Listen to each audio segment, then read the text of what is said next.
Hello everyone, welcome to Sophisticated DIY. Today I was thinking, can I use the Barbie pattern to make a gown for my Xianxian doll? I'm gonna try with this wedding gown. Well, I'm not gonna make exactly a wedding gown. I wanna make my own version of this gown and I wanna use all this fabric for this dress. The only thing though is that I lost the instructions. So before I want to start sewing, I have to figure out which patterns belong to the gown. So I think this is the pattern for the skirt. I have another little problem. As you can see, the pattern piece is larger than a sheet of paper. I hope that I pronounced that well. So I won't be able to photocopy them, but it's okay. I'm just gonna use tracing paper and I'm gonna trace it myself. You know, something that is very important when you are tracing a pattern is to make sure to transfer all the important markings, because you are going to need it later.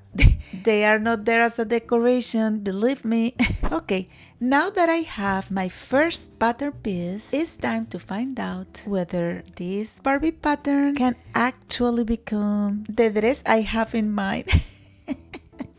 I see that the Xianxian doll is a little taller. Anyways, you know me. If I'm going to use a pattern, I'm always going to add a little twist, right?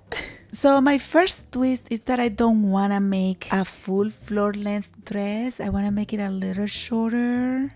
I wanted to show you what exactly I have in mind. Instead of keeping the original skirt, I'm going to add layers of tulle. I want to make the skirt black, and then the ruffles tools, I want to make them white. And I'm gonna make the front of the skirt shorter, but I'm gonna keep the length of the back. So it's kind of a high-low effect that I want to make. Not too much, but a little bit. Now I have my design. It still have the inspiration of the original wedding gown, but somewhat it's becoming something different, right? Before I adjust the length of the pattern, I'm gonna place the doll against it. That way I can mark the length I want. And of course, as I said before, I'm just changing the front part of the skirt because the back part will be pretty much the same. Always start squaring from the front and then you make your curve, okay? This is very important.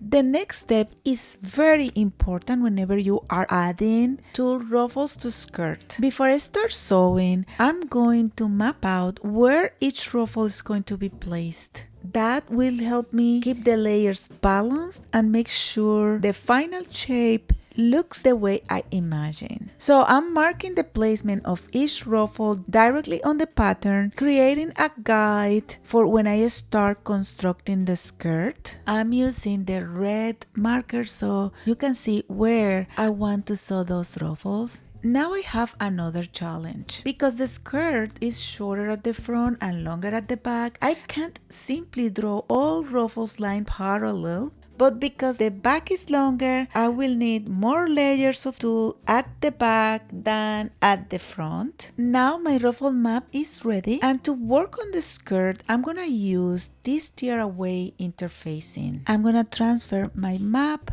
to that interfacing because it will be so easy to work over it. Now that I have my interfacing, I can proceed and cut the first of the 3 skirt pieces I'm going to use today. For the top, one opaque so you don't see the legs of the doll, and then another tulle one for the lining. And I'm gonna make sure, it's very important to cut my notches. That way I don't get confused and I can work better and nicer. You know, what you usually will do is to cut everything together at the same time, but because I'm just having fun, I am a little bit zen today. Now that I have my tulle skirt, I'm gonna place it on top of the map I did with the interfacing. Now is the time to take a very important decision. I need to decide the width of my ruffles. I think I'm gonna make them 1 inch or 1 inch and 1/8, because what happened is that you want to make them a little longer than the width of your mapping so they overlap a little bit, but you don't want them to overlap too much. And the thing is that when you ruffle your ruffles, it loses a little bit of length. So you have to kind of calculate that, and that make that calculation a little trick. So I went from 3/4 to 1 inch and 1/8. 1 inch and 1/4. You see? This is the trickiest part. I'm a little surprised to see that this tool is so narrow. I'm old enough to remember when the tool always was wide because you use it to ruffle it, right? I guess that this is another example of shrinkflation. But it's okay because I can overlap my pieces, so it's not going to be a problem. I'm gonna go to my sewing machine and I'm gonna use a ruffle foot and ruffle my ruffles. I cut as many strips I thought I needed, but I really don't know how many I need. And then I cut some more because I don't want to stop, like, because I'm missing, right? So I'm ruffling and I'm making sure that the ruffles are nice somewhat. If you ruffle too much, might be too much. If you ruffle too little, might be too little. To sew those ruffles, I'm using white thread. But a lot of people will use fishing line or transparent monofilament thread to work with tulle because it disappears, so the finish is a little nicer. The problem is that using this thread makes your job more complicated. For me, for this project, I prefer just to use the white thread. I have all my tulle ruffled, or at least I think so, because you never know. So I can start sewing the tulle by following the lines I marked on the map. As you can see, I'm not sewing until the very edge because I want a nice finishing, and I'm gonna finish that later on. Now I'm trying to figure out how I'm gonna sew those triangles so my ruffles look smooth and nice. I finished my ruffles and now I kind of want to add as well. I'm just thinking and designing while I'm going, right? So I want to add either an edge of ribbon that can be white organza or satin or maybe black. And I bought as well this sequin trim yesterday when I was buying the tulle, and I think it can look good, but I cannot decide. So, when I cannot decide something, what I do, I take a picture of everything and then I just scroll them, and that way I can decide which one I think I'm gonna use. You see, I have my pictures, I have everything, and still I can figure out which one I want. I'm just gonna ask my colleague. My colleague said that the sequin will look so much luxurious and nicer. So let's go with the sequins. I'm sewing the sequins and I think they're looking good. Although now that I have a few lines, now I'm not completely sure because they could be a little bit too big for the doll scale. I'm more used to work with the 1/3 of the scale, so this is kind of half of it. But like Bob Ross used to say, there's no mistakes, just happy little accidents. Now that everything is finished, I can remove the interfacing. And look at that. This is my skirt. I think it's looking good, huh? Now I'm gonna close back that skirt, and then I can finally finish the tools layers around. I did it this way because I thought that it will look nicer. This is my skirt. You see, it looks clean and nice. This is the back, and you cannot see the sewing line, right? That's what I was looking for. Now that the most difficult part of our project is done, everything will be easier and smoother. I'm gonna cut the other 2 layers for my skirt, one with the opaque fabric and another tool for the lining. And I'm gonna sew the back seam of each one. Because I don't want to use serger on this fabric, I'm just going to carefully burn the edge. Since this fabric is polyester, it will seal the edge and it will give me a clean finish. Sometimes the serge edge can be a little too bulky, especially when you are working at this scale, right? Now I have my 3 skirt layers. I'm going to sew the layers together and then I'm going to gather them. And I'm going to sew the layers by machine, but I think I'm gonna gather them by hand. And I'm trying the skirt to the doll because I want to make it a little different from the original pattern. Oh, and you know, this is very out of character. You know that I never do that, huh? So I was thinking that instead of gathering the entire skirt, I'm going to gather only the sides and the back and leave the front part smoother. My skirt is ready and I have to find the right pieces for the bodice. But look at that, this one says A and this one says A too. So this is center front, side front, and that will be the back. Yeah!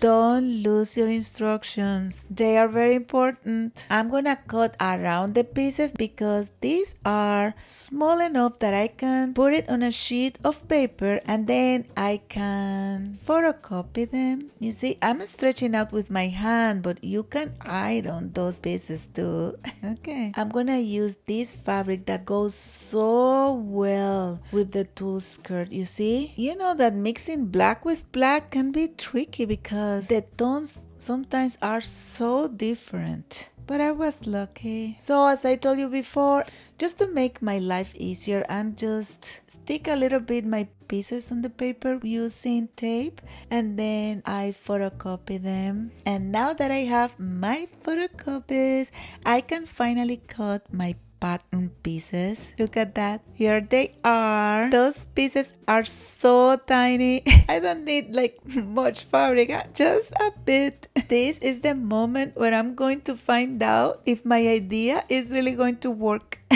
Will this Barbie bodice actually fit my Xianxian doll? I'm not sure if I will have the gown that I imagine. To keep the bodice from becoming too bulky, I'm going to use tulle for the lining. The tulle will give support to the piece and it won't be thick at all. I actually got this idea from a picture I saw and I thought this is a great solution for working at this scale. Now I'm on my sewing machine and I'm gonna start putting all the pieces together by following all the markings from my patterns. And this is why good patterns marking are so important. Even without the instructions, if everything is clearly marked, you're gonna still figure out how the pieces go together, right? Right?